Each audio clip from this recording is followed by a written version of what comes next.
ce nouveau magazine, Veimiti, notre présentatrice toujours aussi enthousiaste, retrouve d'abord Stéphane Bordereau, le coach skate de l'émission.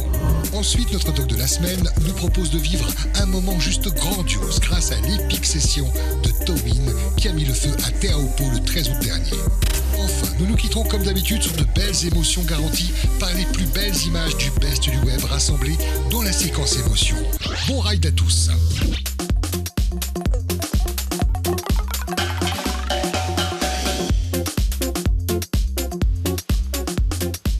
Salut Stéphane! Yorana, Veimiti! Ça va? Ça va, ça va. On est en pleine période de confinement, comment ça se passe pour toi?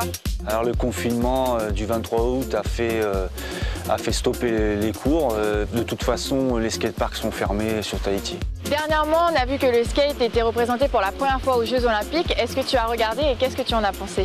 C'était magnifique, pour moi c'était un avènement, c'est-à-dire que c'est quelque chose, l'aboutissement de tout ça. Nous on rêvait de ça dans les années fin 80, t'imagines qu'on ne voyait pas le bout du tunnel pour en arriver là, en fin 80 quand on a commencé nous. La construction de la première équipe de France de skate, avec des petits jeunes comme Aurélien Giraud, Vincent Milou, et d'autres en équipe masculin. Pour nous, c'est une date qui va faire histoire dans l'histoire du skate, tu vois. J'ai remarqué que la tranche d'âge chez les filles était très basse. Donc est-ce que c'est prometteur pour le futur du skate? Ah oui, c'est tout à fait prometteur et ça s'explique aisément car le skate féminin en haute compétition est arrivé assez tardivement. Tu as des petits contes de fées qui arrivent, notamment pour les JO, Reissa Leal. Elle a été donc sélectionnée au JO et elle est arrivée deuxième en street aux Jeux Olympiques. Avant-hier ou hier, elle est arrivée première au SLEC, au Street League aux États-Unis à Salt Lake City. Alors tu parles de Street League, est-ce que tu peux nous expliquer un peu plus en profondeur? C'est un championnat américain de street, c'est-à-dire qu'on reproduit des marches, on reproduit des rambardes, on reproduit un petit peu de courbes aussi pour des streeters connus, puisque à l'heure actuelle c'est le street qui est le plus populaire et le plus utilisé par les skateurs aujourd'hui. Et ils font ça dans tous les trucs, donc c'est toujours comme dans des grandes villes. Comme là c'était Salt Lake City, ça va être Los Angeles, ça va être toutes les grandes villes américaines et c'est évidemment les meilleurs mondiaux qui vont là-bas et qui s'affrontent. C'est un peu difficile hein, parce qu'il faut vraiment savoir faire ses figures pratiquement à tous les coups, quoi. Alors qu'en skate au départ c'est pas ça le truc. Bon, moi je pense pas avoir le niveau des Jeux Olympiques, je suis toute débutante, donc quelles sont les figures qu'on peut faire pour commencer? Je vais te préparer pour les prochains JO de Paris et on va faire donc des figures avec les mains, les appuis au niveau du sol. Ok, c'est parti.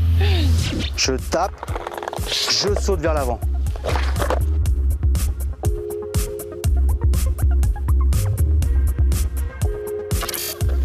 Oui, c'est pas mal. Oui, bien, t'as réussi. Alors, pourquoi ça n'a pas marché là? Parce que t'as pas sauté vers l'avant. Ouais. Eh ben non, tu m'épates. Je tape, je saute vers l'avant et à l'atterrissage, c'est pied à plat, jambes pliées mais le dos droit. Allez. Ouais. Un peu en arrière. Franchement, ça te met la pression hein, de faire ce genre de choses. Ah oui, c'est clair. Un truc comme ça. Là, c'est bien. C'est pas... Le premier ollie de Veimiti. Yeah. Je suis agréablement surpris. Et elle a des bons appuis. Elle s'est bien dirigée, elle n'a pas peur. Bah franchement, c'est pas si facile que ça. Et il est gentil quand même quand il dit que j'ai réussi. Mais bon, Paris 2024, je sais pas si je serais prête. On va essayer la sélection tahitienne. Merci.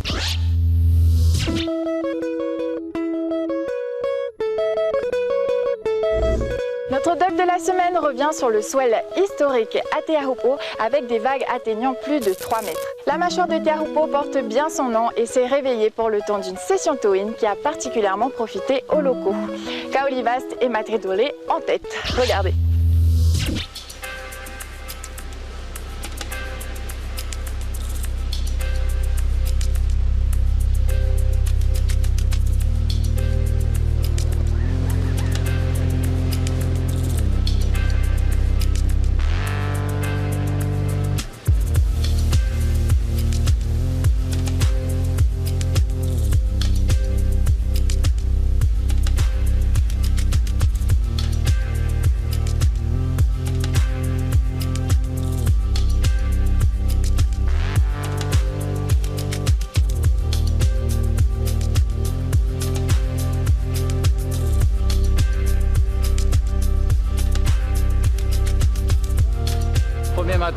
du swell. On a déjà un bon 10-15 pieds sur le spot, c'est-à-dire des vagues de 4 à 5 mètres on va dire, avec quelques vagues tow-in.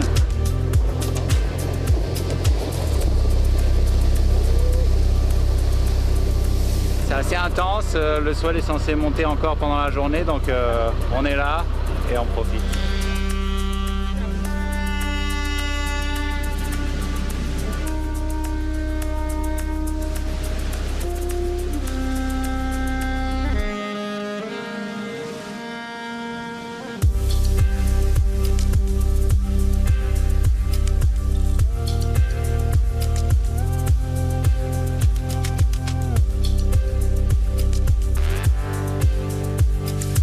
On a encore Emeo à la rame, un bodyboarder, il y avait Cam Richard et Keahi, l'Hawaïen qui était à la rame.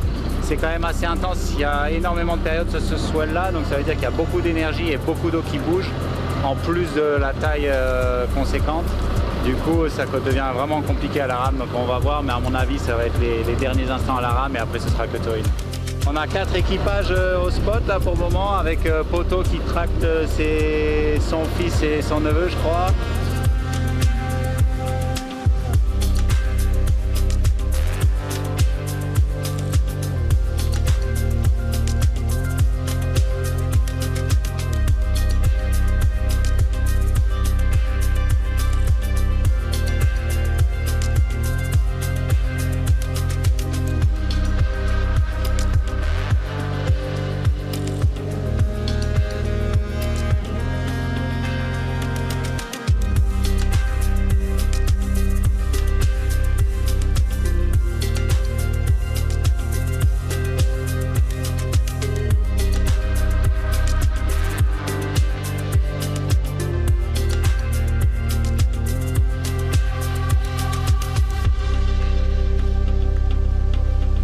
Incroyable. Depuis le temps, les vagues, c'est juste incroyable, c'est débile.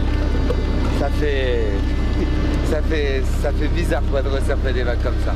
Bah, depuis ce matin, j'ai pris 6 vagues, j'ai pris 3 bouffes. Voilà, les plus grosses, j'ai toutes bouffé. Ça secoue, hein. Il y en a une, ma deuxième, j'ai fait un blackout. En fait, je me souviens pas. La deuxième Uraimana Matoe, je me souviens plus rien. Je sais qu'à un moment, je me suis réveillé comme ça, sous l'eau. C'est juste l'impact avec la tête, je crois. Et là, j'ai hop, et après, j'ai dit OK. Et Ramayana m'a ramené au bateau, j'ai déposé, j'ai commencé à parler avec Moana, tout ça. Et c'est là où j'ai commencé à reprendre conscience. Je me souviens de rien. Je me souviens pas d'être revenu au bateau, de tout ça. Jamais tow-in, hein, nulle part dans le monde. Du coup, je suis resté 3 heures là et je voyais toutes les vagues. Je te laisse, c'est pas possible, il faut que j'essaye quoi. Et du coup, je suis allé. Et j'ai cru que j'étais bien, en fait je suis remonté juste un peu trop et je suis reparti en une fraction de seconde. J'ai bien bouffé et après j'ai pris la deuxième sur la fenêtre et après c'est bon.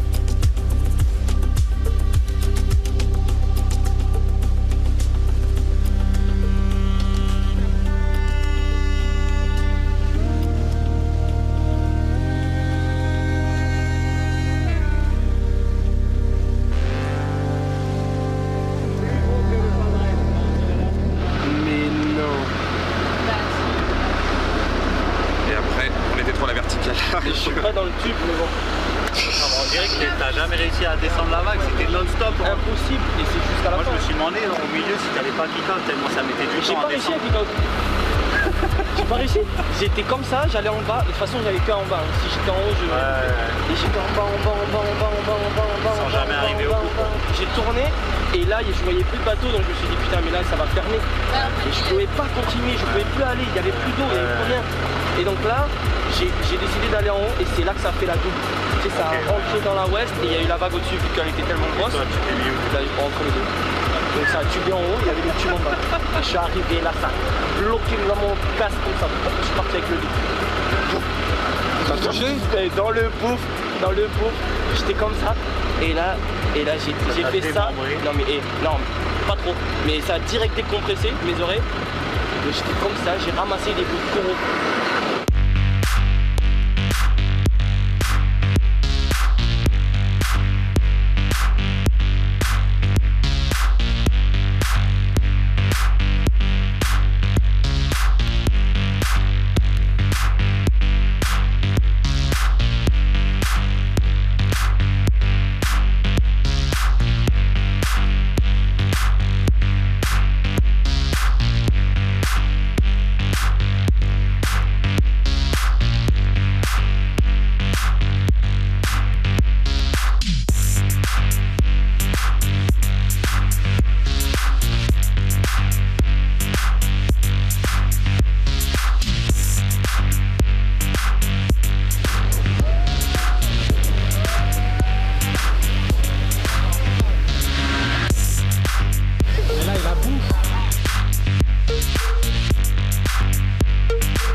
Tout de suite, on regarde ensemble le Best G-Wave.